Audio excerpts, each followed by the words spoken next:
Livre de l'Exode. Et j'aimerais que nous puissions lire Exode chapitre 1 à partir du verset 8, tous ensemble. Exode chapitre 1 à partir du verset 8. Il s'agit d'un récit difficile, non pas à lire, hein. Le niveau de français est assez simple. Et ce qui est difficile, ce sont les propos qui sont tenus dedans, la réalité dure de ce que parfois certaines vies sont obligées de subir et de vivre. Il est écrit ceci, Exode chapitre 1, verset 8, « Il s'éleva sur l'Égypte un nouveau roi qui n'avait point connu Joseph. Il dit à son peuple, voilà les enfants d'Israël qui forment un peuple plus nombreux et plus puissant que nous. Allons, montrons-nous habiles à son égard, empêchons qu'il ne s'accroisse et que, s'il survint une guerre, il ne se joigne à nos ennemis, ne nous combattent et pour nous combattre et sortir ensuite d'Égypte, du pays. Et l'on établit sur lui des chefs de corvée afin de l'accabler de travaux pénibles. C'est ainsi qu'il bâtit les villes de Pithom et de Ramsès pour servir de magasin à Pharaon. Mais plus on l'accablait, plus il multipliait et s'accroissait.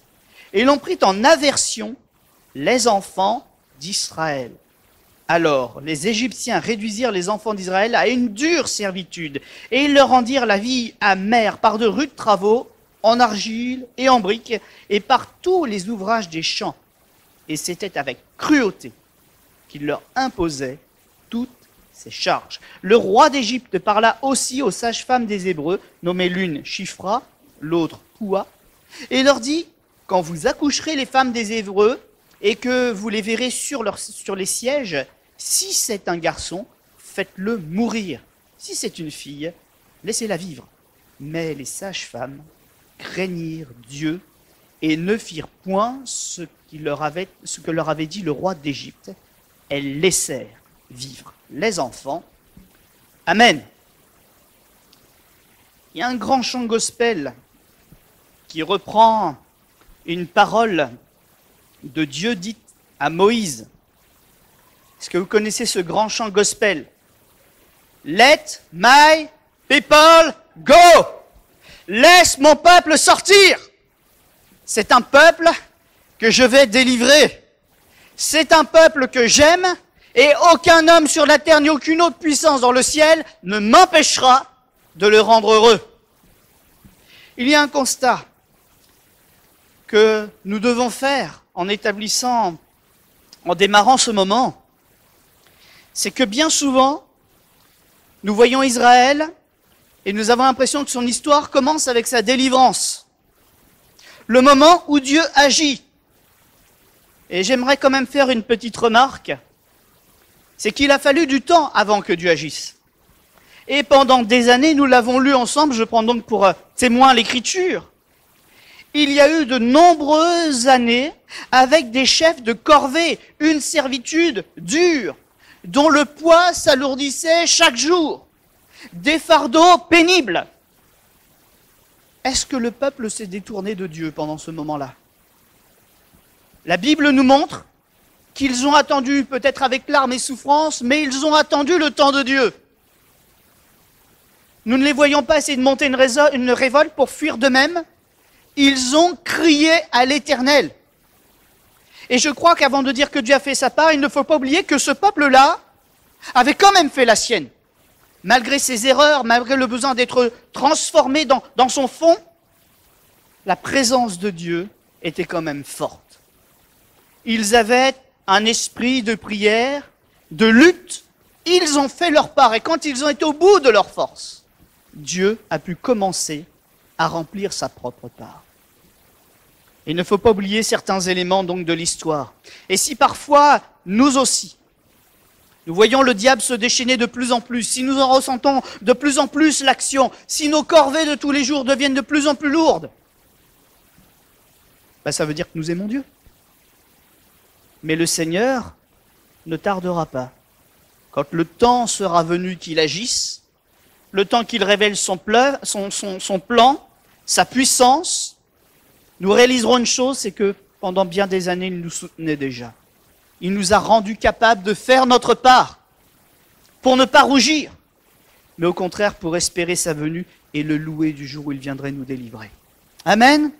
Nous sommes un peuple d'adorateurs, non pas parce que tout est facile, mais parce que nous sommes dans un combat et que nous sommes sur le point de le remporter. Notre louange, elle est fondée sur notre combat. Nous ne louons pas un Dieu que nous ne connaissons pas.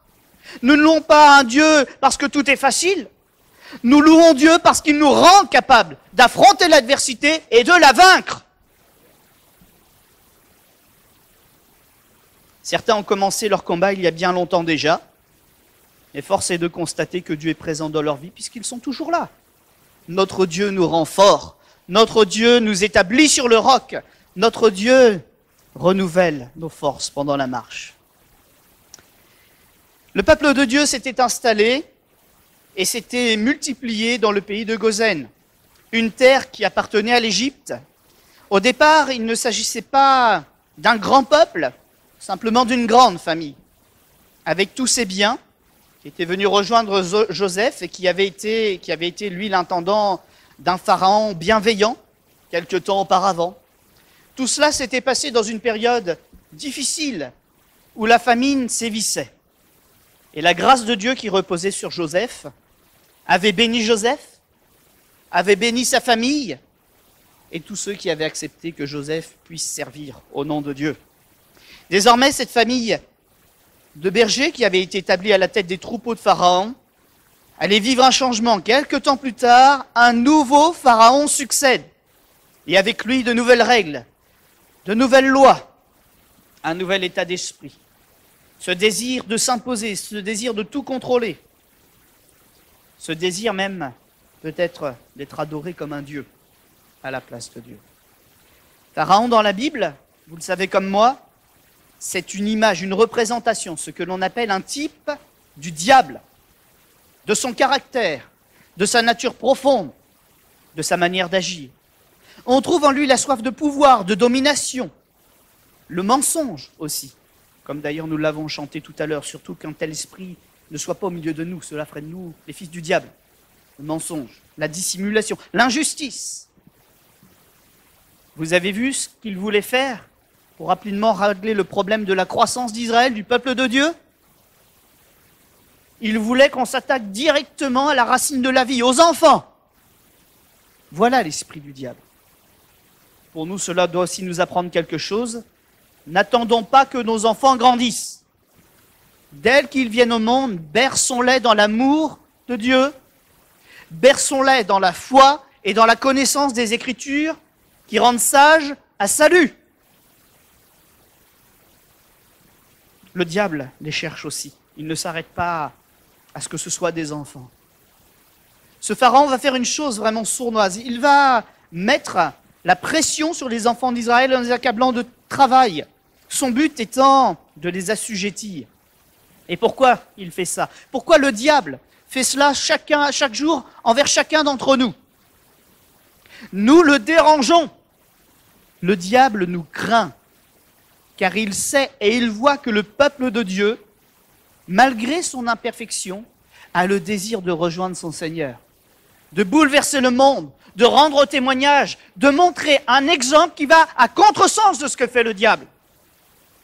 Et le peuple de Dieu prospère au sein de la difficulté, entouré d'épines et de ronces, lui produit du fruit. Pharaon s'irrite, car après une première tentative déjà bien marquée, celle des enfants, son attente n'est pas assouvie. Le peuple qui aurait dû baisser les bras, tout abandonner, est toujours présent et s'est multiplié.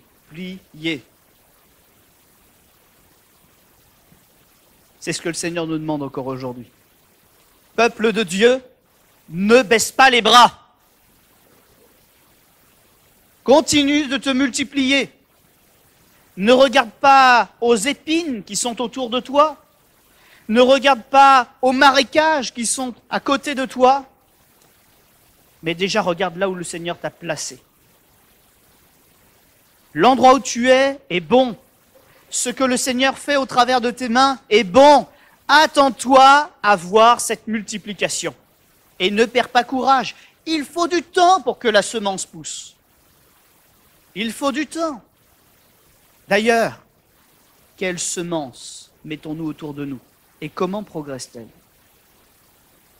Si le grain de blé ne meurt, il ne peut porter du fruit. Peut-être est-ce une des raisons pour lesquelles de notre vivant nous ne voyons pas toujours le résultat de ce que nous avons vécu et accompli. De ce pourquoi nous avons travaillé et pleuré. Mais n'en doutons pas, la bonne semence au bon endroit portera son fruit en sa saison. Amen. Que le Seigneur nous aide à continuer d'être des hommes, des femmes de foi et de semer cette semence qui est elle aussi une semence de foi. Accepte de mourir à toi-même. Peut-être accepte aussi que ton temps soit venu de quitter cette terre, mais ce que tu as semé, cette semence particulière, unique, elle donnera le bon fruit en sa bonne saison. Alors, le diable utilise aussi ses stratagèmes. Il utilise quelque chose que nous appelons, que la Bible appelle plus exactement la tentation. Le diable n'est pas tout-puissant. Il ne peut pas pousser nos mains à faire ce que nous ne voulons pas. Je parle pour les enfants de Dieu, on ne peut pas être possédé. Mais quand même, ça ne l'empêche pas d'exercer des pressions pour essayer de nous pousser dans une direction qui n'est pas celle que Dieu veut pour nous. On appelle cela des tentations. Il met devant nous des choses qui en apparence ont l'air d'être bonnes à consommer, à manger, mais ça ne l'est pas. Par exemple, la première lettre de Pierre dans le Nouveau Testament nous parle des souffrances subies au quotidien à cause de notre position prise pour Dieu. Combien de choses nous sont proposées par le diable en nous disant « mais prends-les, tu n'as pas à souffrir. Prends-les, tu souffriras moins ». Comme si le diable, en nous faisant ces propositions, espérait que nous vivions éternellement. C'est une tentation. Ce travail qu'on te propose, dont tu sais que le fond n'est pas si moral, te permettra de bien vivre. C'est un exemple, et tu financeras l'Église. L'Église, la vraie Église, peut-elle être financée par de l'argent acquis dans un mauvais état d'esprit? Légalement, c'est peut-être la façon et le point sur lequel le diable joue. Mais c'est légal. Oui, mais c'est pas moral. Mais c'est pas moral. Est-ce qu'on peut faire ça? Non. Cela fait partie des offrandes que le Seigneur n'accepte pas. Mais ça fait partie de ce que tous les jours le diable met à notre table. Tous les jours. Mais c'est légal. C'est écrit dans la loi des hommes. Mais à quelle loi obéissons-nous? Nous obéissons à la loi divine. Celle qui nous fait passer par la case de la purification et de la transformation de nos cœurs, de nos pensées en Jésus-Christ. Et nous n'acceptons plus ce type de compromis. Si quelqu'un veut devenir riche, vous savez comment il fait? Il renonce aux richesses de ce monde pour saisir celles de Dieu. C'est ce qu'on appelle l'esprit du sacrifice. Et si la mort a surgi, alors il n'y a plus de condamnation, nous sommes morts, la loi ne nous accuse plus. Mais le Seigneur nous ressuscite. Pour que dans cette nouvelle vie, nous soyons ses héritiers. C'est cela l'enseignement des Écritures. Ne regardons pas ce que nous perdons comme une perte, regardons-le comme un gain. Ce que nous perdons au monde, le diable ne peut plus nous accuser de l'avoir. Il n'y a plus rien pour lui. C'est la volonté de Dieu qu'en pratiquant le bien, 1 Pierre chapitre 2 versets 15 à 20, vous réduisiez au silence les hommes ignorants et insensés. Si vous portez la souffrance lorsque vous faites ce qui est bien, c'est une grâce. J'utiliserai même le mot, c'est un avantage devant Dieu. Dieu n'est pas dépassé par les événements. Il n'est pas non plus dépassé par les pièges pervers de l'ennemi, ce qu'il met devant nous. Jésus a subi l'opposition dans une œuvre qui était la plus difficile à accomplir, ôter le péché du monde. C'était en soi un défi. Ça aurait pu être plus facile si les hommes l'avaient accepté et écouté dès le début, mais ils savaient qu'il devait aller plus loin que cela. Jésus a accepté de donner sa vie pour acheter la nôtre, et il a été tenté en toutes choses. Jésus ne jettera jamais une pierre ce matin à quelqu'un pour l'avoir trahi dans la chair, dans l'esprit, dans l'âme. Vous savez pourquoi? Parce que Jésus a été tenté dans toutes ces choses, vraiment tenté. Un oui aurait pu sortir de sa bouche. Il a vraiment lutté pour que ce oui ne sorte pas de sa bouche. Il n'a pas succombé à la tentation, mais il sait très bien à quel point c'est puissant. Et ce matin, vous n'entendrez pas dans la bouche de Jésus « Mets-toi là que je te lapide ». Rapproche-toi de moi pour que je te délivre. Let my people go. Laisse mon peuple sortir. Je veux briser ses chaînes. Je veux le renvoyer libre. Parce que je le connais, parce que je l'ai choisi. Je sais qu'il est faible, mais moi je peux le rendre fort, dit l'Éternel. Et je le ferai sortir. Même si le diable est puissant, n'oublions jamais, l'Éternel est le tout-puissant. Personne ne l'égale.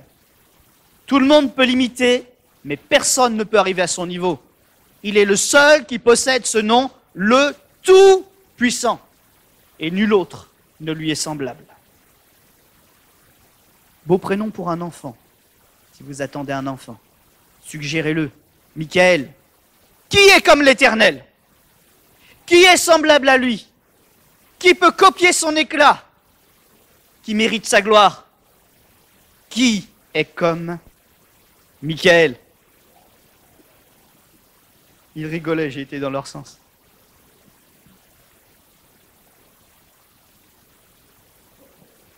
Quand Jésus est venu dans ce combat pour nous, la Bible nous dit que les hommes l'ont rejeté. Ses frères n'ont fait de lui aucun cas. Mais je crois que depuis le temps, nous avons appris l'expérience, nous avons retenu la leçon. Nous pouvons faire différemment pour ce qui nous concerne. Jésus est là pour nous délivrer. Ne passons pas à côté de ce qu'il veut faire dans notre vie ce matin. Et réalisons que de ne pas aller vers Jésus, c'est rester prisonnier de quelqu'un d'autre, du diable, qui a le même cœur que ce pharaon que nous avons vu, prêt à tuer jusqu'aux enfants, si cela sert son propre dessein. Le diable n'est pas un adversaire gentil ou qui peut se modérer. Ce qu'il veut, c'est détruire, égorger et piller, dit l'Écriture. Il peut avoir de beaux habits, il peut avoir un beau visage, il peut être séduisant, mais tout est dit. Ce qu'il veut, c'est quelque chose d'impur, et ce qu'il veut, c'est nous traîner avec lui, dans sa souillure. Il est probable que la situation de plusieurs croyants dans les églises en soit arrivée à avoir peur de travailler, à avoir vécu des sanctions injustes à cause de leur foi, d'avoir eu des pénalités dans leur travail, parfois même d'avoir perdu leur travail, d'avoir été mis à des rythmes plus difficiles pour ne pas avoir voulu contester, avoir été rejetés par des gens qui jusque-là se prétendaient de leur côté. Mais comme il y a eu le compromis et que le chrétien n'a pas été dans le sens du compromis, à cause de ce fond immoral dont nous parlions tout à l'heure, ils sont seuls sur leur lieu de travail, certains de leur lieu de vie. Ils subissent des assauts injustes contre leur vie. Et vous savez ce qui énerve encore plus ce monde et pourquoi il se retourne contre nous? Nous l'avons dit parce que nous avons lu ce qui est arrivé à Israël, mais nous sommes dans cette même foi au Dieu vivant et unique. Malgré tout cela, notre réussite, notre modestie, notre rejet du mal continue de nous rendre victorieux et avec une vraie croissance. La parole du Seigneur nous encourage et il n'y a vraiment que vous qui soyez capables de le faire ce matin, à ne pas rendre le mal pour le mal. Il n'y a que les enfants de Dieu qui sont capables de ça. Ça ne veut pas dire que dans le monde, certains ne sont pas capables de le faire une fois de temps en temps, mais d'avoir une vie qui ne rend pas le mal pour le mal, Ça, il n'y a que vous.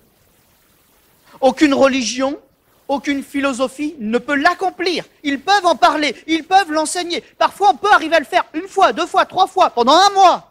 Mais toute une vie, il n'y a que la transformation d'un cœur qui vous en rend capable. Il n'y a que l'essence du Saint-Esprit en nous qui nous rende capables de remplir cette vie-là et de ne pas nous en détourner. Ne regardons plus à notre propre justice, mais à la justice de celui qui nous a rattrapés, qui nous a rachetés, qui nous a lavés. Ne pas rendre le mal pour le mal, injure pour injure, etc. Au contraire, il ne s'agit pas simplement d'un nouveau comportement, il s'agit d'une nouvelle nature qui nous a été offerte et qui continue de se développer de jour en jour. C'est cette nature qui nous aidera à aller jusqu'au bout. Lorsqu'il y a l'épreuve, lorsque l'on nous maudit, la Bible nous dit quelque chose qui est miraculeux en soi. Bénissez au contraire. Bénissez.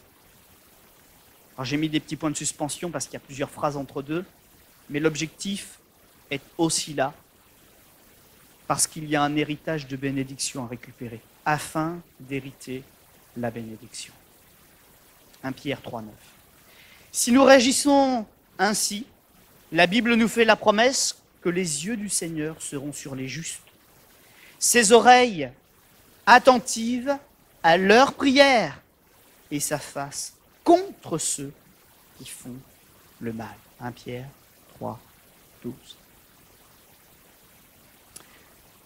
Des débuts du plan du malin, parce que Dieu a un plan pour notre vie, mais le diable aussi. Un jour, j'ai vu la bande-annonce d'un film. Ne le regardez pas, hein, c'est pas très chrétien du tout. Hein. C'était une bande-annonce. Mais il y a une phrase qui m'a rappelé une vérité biblique. C'est que parfois même le monde est éclairé. Même ceux qui ne croient pas en Dieu sont éclairés par des pensées qui viennent de Dieu. Et dans ce film, ne le regardez pas, un pseudo-homme de foi, mais alors vraiment pseudo-homme de foi, hein, il n'a que le vêtement, hein, dit à une personne, vous devriez croire au diable quand même, parce que lui, il croit en vous. C'est-à-dire ne pas nier que le diable est là et qu'il nous cherche. N'agissez pas comme si c'était qu'une légende, un mot, quelque chose de passager. Lui aussi, il travaille. Attache-toi à Dieu, mais rappelle-toi que le diable aussi te cherche. Le diable aime faire croire qu'il n'est qu'un jouet, une personne sans force ou moins de force, mais il travaille tous les jours à notre chute. Soyez purs comme la colombe, prudents comme le diable. Ne nous laissons pas séduire. Ne nous laissons pas tromper. Dès le début, le malin a son plan. Il vise la destruction du peuple saint. Dieu prépare silencieusement mais méticuleusement sa contre-attaque. Il se choisit un enfant sur lequel il veille personnellement, Moïse, conduit chacun de ses pas pour que plusieurs dizaines d'années plus tard, placé et élevé au sein même du foyer de l'ennemi, un libérateur commence à être formé pour guider Israël en dehors de l'Égypte et amasser de nombreuses richesses.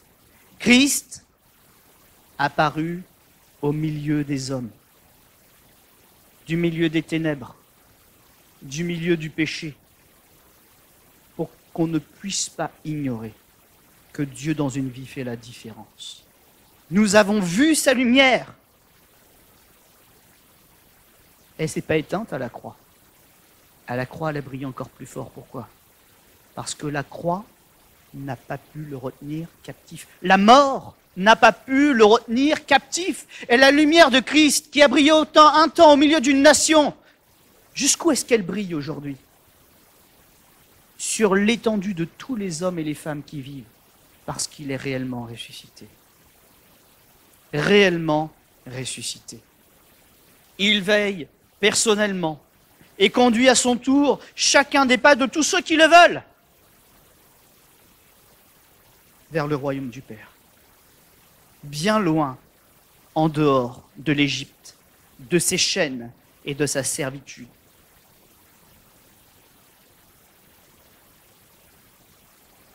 Si nous voulons aller loin, il nous faut à nouveau avoir une pleine confiance ou découvrir ce que signifie avoir une pleine confiance dans la providence divine. Dieu n'est jamais dépassé. Si vous avez cette pensée quelque part dans votre cœur, chassez-la. Et je vais même aller plus loin. Haïssez-la, détruisez-la. Cette pensée n'a rien à faire dans notre cœur. C'est un doute semé par l'ennemi. C'est une autre semence que celle que nous avons reçue. Nous devons dire un vrai oui au plan de Dieu en comptant sur sa providence. Si Dieu m'appelle et si je me lève, oui, il pourra arriver un jour ou l'autre qu'il me manque un petit quelque chose à ma table. Un jour, 2 jours, mais pas toute une vie, parce que mon Dieu ne veut pas que je meure. Mon Dieu me demande de me lever pour que je vive. Je veux apprendre à dire ce matin, par la foi, un vrai oui à Dieu, en comptant sur sa providence, en me disant, si je me lève, mon cœur, réjouis-toi, ne t'afflige pas, tu ne manqueras de rien. Car je sais que celui qui m'appelle m'aime d'un amour éternel. Comme nous l'avons certainement lu dans la parole de Dieu ou entendu dans une prédication, avec toutes les formes de tentation, d'épreuves produites par la chair, il y a toujours un plan de Dieu qui a été préparé, qui l'a devancé pour nous permettre de triompher.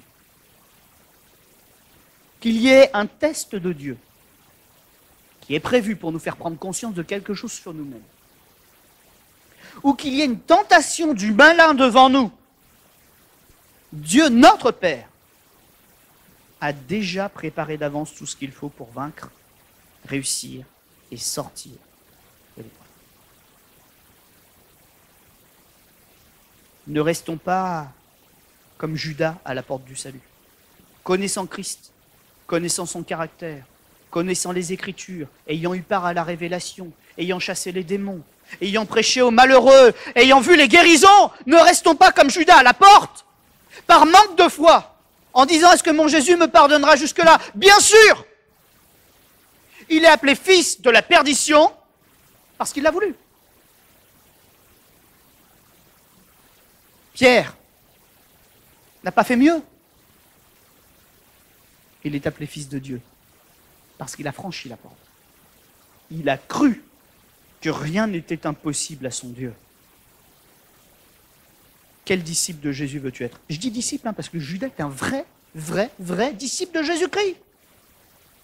Mais quel disciple veux-tu être? Rester prisonnier de l'Égypte et douter que ton Dieu veut te faire sortir? Qu'il est capable de te faire sortir? De briser tes chaînes? Tes convoitises? Ou veux-tu être un Pierre qui pleure toutes les larmes de son corps mais qui finalement connaît le relèvement de son front par le Seigneur et qui entend tu es pardonné, deviens mon serviteur et prêche mon nom devant les nations? Les 2 hommes n'étaient pas meilleurs l'un que l'autre. La différence, elle était dans leur foi. Il ne restait qu'un pas à Pierre pour être sauvé.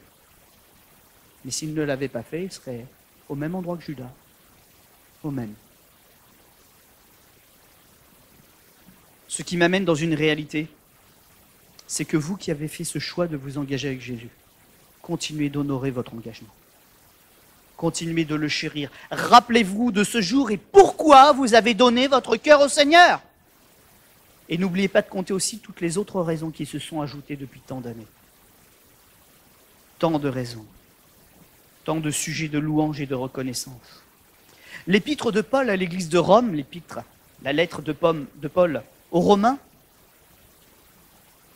dit de vous, dit de moi, une chose extraordinaire. C'est tel que nous sommes là, comptant sur la grâce. Le Seigneur nous voit comme les forts sur cette terre. Les faibles sont dans des religions qui ne changent pas leur cœur. Les faibles sont dans les disputes de mots, les réflexions qui valorisent leur intelligence, et ils n'avancent pas. les faibles, en apparence, qui n'ont pas d'armure ni d'épée, mais qui sont venus à Jésus en disant « J'ai besoin de ton secours », ont pris la plus grande victoire qu'un homme ou une femme puisse remporter dans ce monde. Dans leur faiblesse, ils ont crié à l'Éternel, le Seigneur les a rejoints. Il leur a donné ce qu'ils cherchaient. Et en ayant appui sur cette puissance de Dieu, le diable ne peut plus les vaincre. Cette fois, le juste tombe, mais toujours il se relève. Qui est fort sur cette terre? Qui est fort dans ce monde? C'est vous. Chérissez dans votre cœur toutes ces promesses de Dieu, tous ces jours de victoire. Et rappelez-vous qu'il y en a encore beaucoup devant vous, de ces jours de victoire. C'est vrai que parfois, c'est une réalité, le diable peut aller loin, une situation peut dégénérer, même rapidement, parfois exploser. Le diable met des pressions tellement fortes qu'on en pleure, qu'on en souffre. Mais au final, je crois que la force que le Seigneur nous donne nous accorde plus d'endurance qu'à lui. Il lâchera le premier. Nous n'avons pas été formés pour être des sprinteurs. Nous avons été formés pour être des marathoniens. De longues routes, mais nous irons jusqu'au bout. Le Seigneur nous a donné un souffle pour que nous courions et que nous courions bien plus longtemps que le diable. Et sur la distance et malgré nos faiblesses, on le vaincra.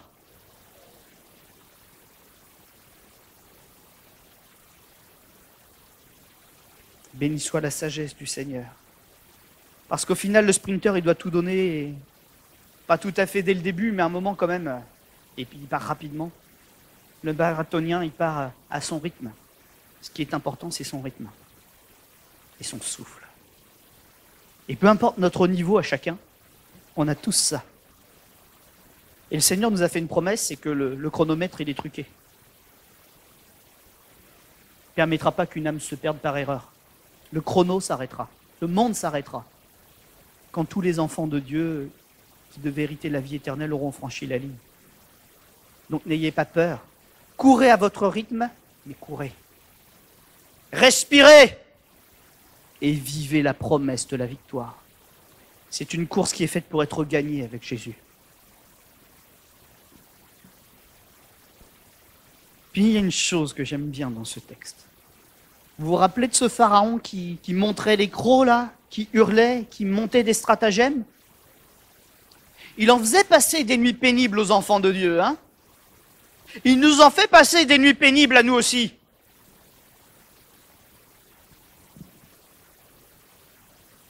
Mais la Bible nous dit que ceux qui méditent le mal ne dorment pas mieux que nous.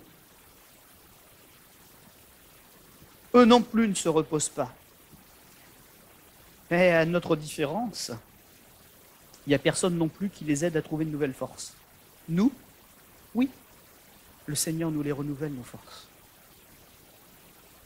Et je pense qu'il faut avoir de la compassion aussi pour ceux qui sont dans leur folie. Pour qu'ils arrêtent de s'épuiser, mais qu'ils réalisent qu'eux aussi peuvent être renouvelés par Dieu. Vous avez vu ce que ça a coûté à Pharaon?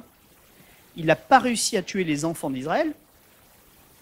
Celui que Dieu a suscité, il ne s'est même pas rendu compte que c'est lui-même qui payait pour son éducation.